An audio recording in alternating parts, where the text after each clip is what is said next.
Nous avons été choisis pour la gloire de Dieu. Le psalmiste soupirait après trois choses.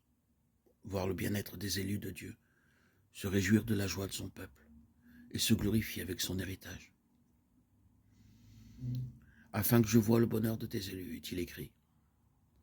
La première chose est d'être le vase élu de Dieu, de venir dans les mains du Seigneur. Ceci exige notre consentement.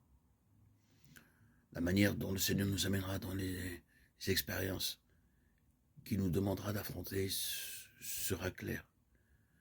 Elles nous conduisent de l'une dans l'autre. Le Seigneur a placé dans nous la vie d'Étienne afin de rendre cela clair.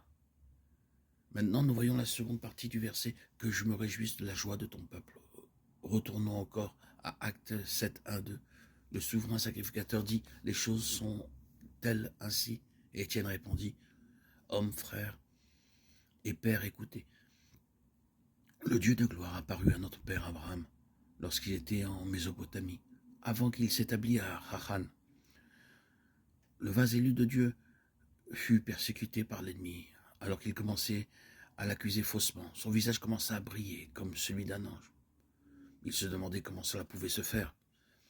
Et lui, le vase élu de Dieu, entreprit de montrer avec des mots pleins d'une profonde signification que le Dieu de gloire avait prévu de toute éternité d'amener son peuple dans sa gloire. Dans Acte 7, du verset 1 à 50, Étienne relate l'histoire entière de la nation pour montrer quel était le plan de Dieu lorsqu'il choisit cette nation. Nous pouvons diviser l'histoire en 7 étapes. Les 3 premières sont représentées par Abraham, Isaac et Jacob. Après cela, nous passons par l'Égypte, le désert, Canaan et la construction du temple divin par le roi Salomon. Étienne commença le récit par Abraham et finit par Salomon. Il ne peut pas aller plus loin. Ses accusateurs étaient très en colère contre lui. Ils avaient dit tout ce qui était nécessaire. Étienne a révélé ce secret.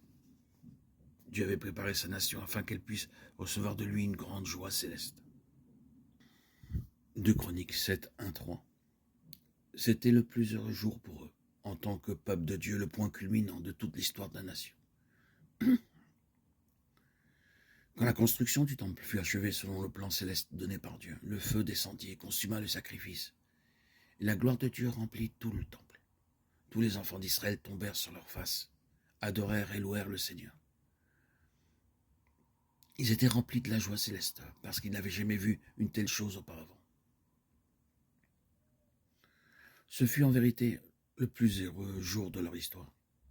Le jour où Dieu, le Dieu puissant et vivant, le Dieu aimant et saint, descendit au milieu d'eux, dans la plénitude de sa gloire.